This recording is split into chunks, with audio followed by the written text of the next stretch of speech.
इसमें वो बड़ा दुर्भागी माना जाएगा जो किसी के भी दोष देखता है। कोई कुछ कर रहा है, आप उसे गलत मान रहे हैं, तो आप निर्णायक हैं क्या?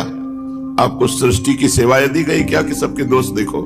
समय नहीं मिलना चाहिए। बहुत कृपा है, अन्य की चर्चा और अन्य से संबंध है नहीं आप लोगों का, बड़ी कृपा है। अब अगर आपस में बैठकर गंदगी करो अंतःकरण की तो बात अलग है। नहीं, आप लोगों की दिनचर्या भगवान ने ऐसी बना दी है कि 1 मिनट का टाइम ही नहीं किसी के विषय में सोचने का। इतना थक जाओ कि सो जाओ, जगो तो फिर सेवा। इतनी सेवा है कि अपने पास समय नहीं। ऐसा ही जीवन होना चाहिए। पूज्य पंडित गया प्रसाद जी की वाणी में पीछे कि आपकी दिनचर्या इतनी बिजी होनी चाहिए कि 1 मिनट भी खाली नहीं होना चाहिए।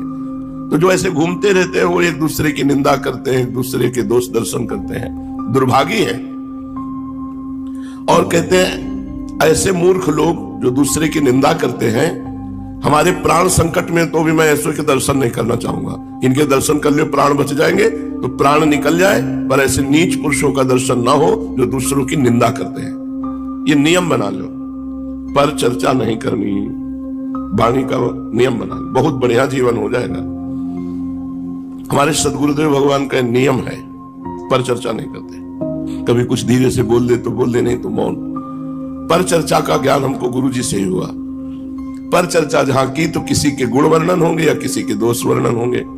और जो वृंदावन के दोषों को सत्य मान करके वर्णन करता वो मूर्ख है। श्रीपाद करे प्राण संकट आने पर भी मैं ऐसे पुरुष के दर्शन नहीं करना चाहूंगा। किसी भी विषय में क्यों ना हो, वो उपहासास्पद बन जाएंगे जो दूसरों के दोष दर्शन करेंगे। एक दिन परिक्रमा लगा रहे थे तो एक संत ने कहा वृंदावन की महिमा का एक गुण है कि यदि आपने किसी के दोष देखे कि वो अमुक गलत है तो वही आचरण आपके अंदर आ जाएगा।